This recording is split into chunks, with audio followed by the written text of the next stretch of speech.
Hey everybody, over this term I've been doing some, leading some discussions, workshops with in Staff Forum, and I just thought it might be helpful just to record some of that, some of the stuff, material that we've been working on, so that those who weren't there are able to participate, and also even just as a reminder for those who were. So one of the things that we've looked at is how authority, leadership and membership work when you're looking at teams, where either you're functioning as a team, as a leadership team, or you're working with, you are the designated leader, individual, and you're working with a team. Okay, so we'll just jump straight in. I'm going to develop a sort of diagram. This top line represents the contribution that a designated leader or leaders make. Come back into the frame. Leaders make. And this line here, I don't know if you can see it, represents what the group members contribute. Okay, so let's just take an example of starting off a life group. So you have, or maybe there's a couple of you have a vision for a life group, and you've got particular as you've been praying and as you've been just going through the last few months, you've just developed a real burden and a vision as you've been spending time with God and maybe with somebody else, and you've come up with a real vision for a particular kind of life group. Okay, so you have a goal. And that goal, as I said, comes out of prayer, it comes out of engaging with God, it comes out of seeing reality, asking God to show you how He sees reality and bringing a response to that. Okay, so that's your goal for a life group. So you start to form your little core team, okay, and you start sharing the story with your core team. You start giving them the goal. Helping them see what the vision and what the need is, and how this life group is going to be able to begin to meet that need in a small way.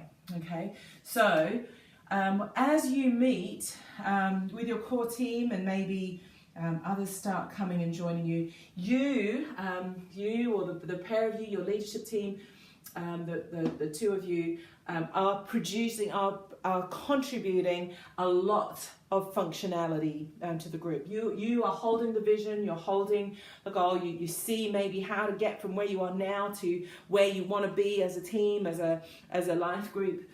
So you're carrying all of that. You meet up a couple more times with your core team, and they're beginning to catch it, they're beginning to see how they might fit in it. You're beginning to see, as you talk together as a group, you're beginning to see how it all functions, how your gifts jive with each other.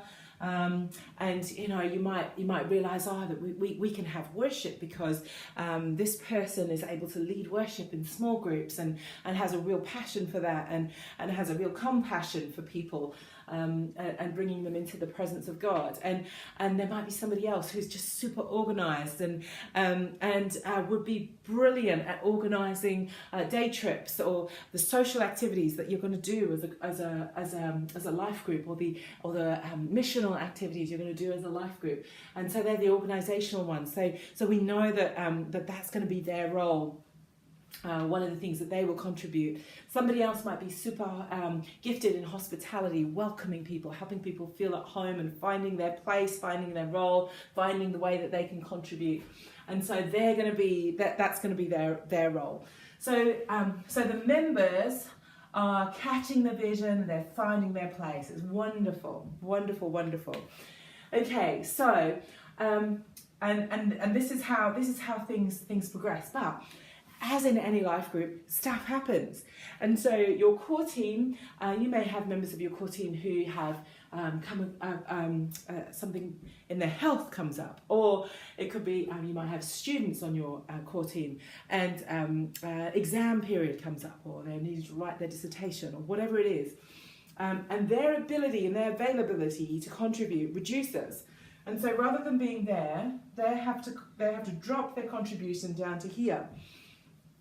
And so now, if you're on the ball and you see it and you respond well, then as leaders we will come down. We will see, oh yeah, I can see that. Okay, so in order to keep going towards our goal has not changed. So, so actually, you may not be able to contribute what you have been doing before, but for this season, we will. I will step up, or Bobby will step up. Whatever it is, we work it out so that actually those contributions still happen. The functions still happen. It's just not by the same people. Now. Here's where it can get tricky. What happens once they get back from hospital and they're rehabilitated, or once the exam period is finished, and then the members can come back to their original level of contribution. Okay. Now, as a leader, we have a choice at that point. Okay. We might feel a little bit disgruntled, or we might just be slow, not on the ball enough, and we might not realize that they're able to contribute, or we might just be a bit disgruntled, and we continue wanting and trying to contribute at that level. And you can see what's happening here is that we're producing, can you see that? Yeah, that we're producing conflict in the team. There's a clash of what we can contribute. Okay, what different people are wanting to contribute. The other thing that can happen, and that could have happened at this point, okay, so if we go back to here, where our members had to do their exams or whatever, our team members had to do their exams, what we could have done there as well is we could have maintained the gap. We could have maintained the gap there. We could have, rather than seeing that they, our team members were not able to contribute as before, and actually filling in the gap, we stay up here, and there can be lots of reasons for that. It may just be because we didn't realise, we weren't on the ball, we were disorganised, whatever it is, or it could be just our personality and leadership style means that our tendency is to let these sorts of gaps happen. What comes out of that is we produce confusion. We produce confusion in the situation. Okay, because there are functions that are not happening that need to happen so that we can reach our goal. And the thing with both this and this is that actually it stops us, it slows us down from reaching our goal. Okay, so in a moment I'll share a little bit about why that might happen. We spent a whole session looking at that, but before we go to that, I want us to just bear a thought. The other thing that's really important is our values. Okay.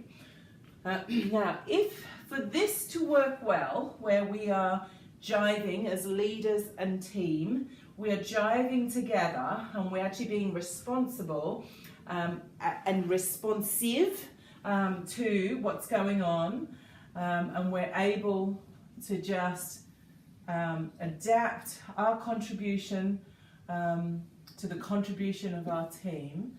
Okay, for that to happen, there needs to be a clear picture of the goals and our values as well. Okay, by definition, if our contribution is changing, lessening and sometimes increasing, but generally the trajectory is that as leaders our contribution is actually decreasing. By definition, what that means is that our role is changing. Okay, and what determines our role, not just our role, but the roles of our members, of the team, the members of the life group, what determines those roles is actually the goal and the values. Okay, what often happens is that we get stuck and fixated on our roles. That's often what happens here. Okay, I am the leader, therefore I am going to lead, I am in charge, therefore nobody else, regardless of what you can, what your giftings are, what your skills are, what your availability is, I am not happy to let you lead, because I need to be the leader, for example. Okay, so we call that role fixation.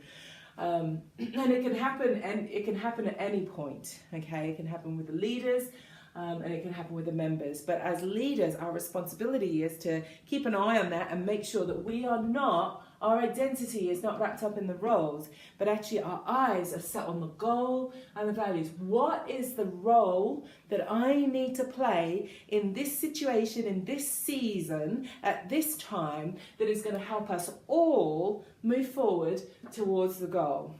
Okay, that's the question we need to be asking. So when our members reduce their ability to contribute reduces, we see that, we ask the question, what is needed for us all to keep moving towards the goal, and expressing our values? What is needed? Okay, I need to step up. I need to fill the gap. It's just a season. And then when they're ready to come back, I need to be able to move back. My identity should not be in my role, okay? Identity shouldn't come into this at all. It's all about the goal and values. So what we say is the authority should reside in the goals and the values, not in a person, okay? So that actually we all know the goals and values, therefore we can all work out together, because that is clear to us. We can all as a team work out, okay, together, how are we going to do this? How are we going to meet this situation, this circumstance together? How can we adapt to each other? How can we adapt to the changing scenario, so that actually we together reach the goal which has come from God? Okay, hopefully that's enough just to get you thinking. I'm going to spend just another real quick moment just looking a little bit more about the identity stuff, just so that we can understand that a little bit more.